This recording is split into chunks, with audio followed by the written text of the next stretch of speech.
Orang tak akan menyangka bahwa di tengah perkampungan tua di pusat kota Semarang ada tempat nongkrong yang mengasihkan. Namanya Kopi GT, dan tempat yang digunakan juga salah satu dari sekitar 9 rumah tua yang ada di Kampung Sekayu, Semarang. Dari Kampung Sekayu Raya di samping Mall Paragon Semarang, kita bisa berjalan kaki menuju ke lokasi dan tidak terlalu jauh. Sekali lagi hanya bisa dijangkau dengan jalan kaki atau naik sepeda motor karena mobil tidak bisa mencapai lokasi.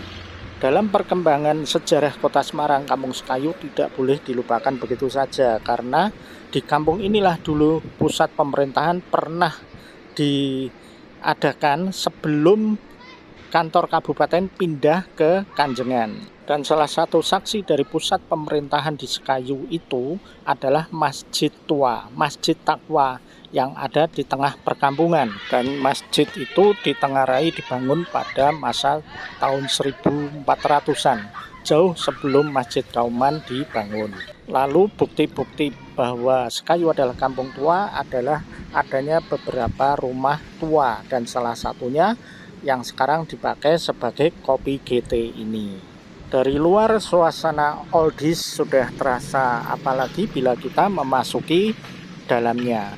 Jendela krepia, lalu kusen-kusen masih kuno, perabotan juga tua, dan lantainya juga masih berubin kuno. Kemudian ada ornamen angin-angin di atas sekat antar ruang, dan itu disebutkan merupakan ukiran kayu tinggalan pada masa 1800-an. Sedangkan rumah ini sendiri disebutkan sudah ada sejak tahun 1700-an. Adalah Pak Ari Purbono yang membuka usaha Kopi GT ini, dan pelanggannya bukan orang-orang tua, melainkan kaum milenial.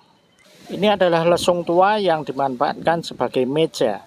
Dan inilah ukiran kayu yang ada di bawah plafon yang disebutkan sudah berusia sangat tua. Di dalamnya ada pernak-pernik yang tua, dan ini adalah maket dari Masjid Taqwa Sekayu. Kita saksikan bahwa pelanggan di Kopi GT ini adalah kaum muda.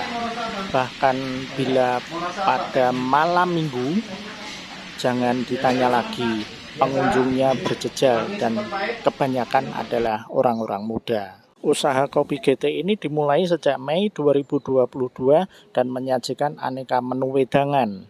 Ada kopi, ada wedang jahe dengan nama-nama menu yang unik, misalnya wedang Lawang Sewu, wedang Kampung Sekayu, dan sebagainya. Dan yang disajikan adalah usaha-usaha UMKM yang ada di sekitar situ, misalnya kacang sangan yang legendaris dari Jalan Pemuda.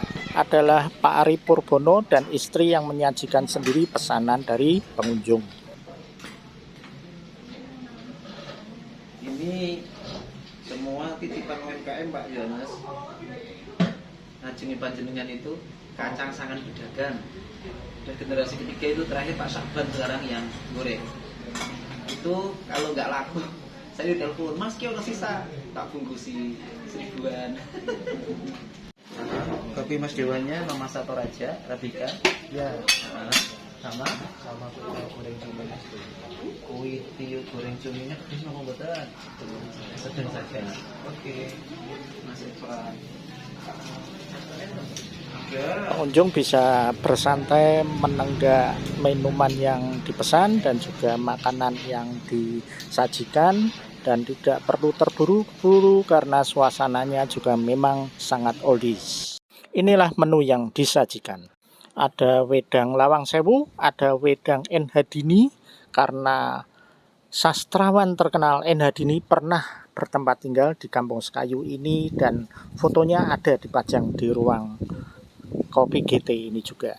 Inilah Kopi GT di salah satu rumah di Kampung Tua Sekayu, Semarang, di tengah lingkungan yang sudah sangat modern di pusat kota Semarang. Saya bersama Pak Ari Purbono dan seorang teman di Kopi GT Semarang.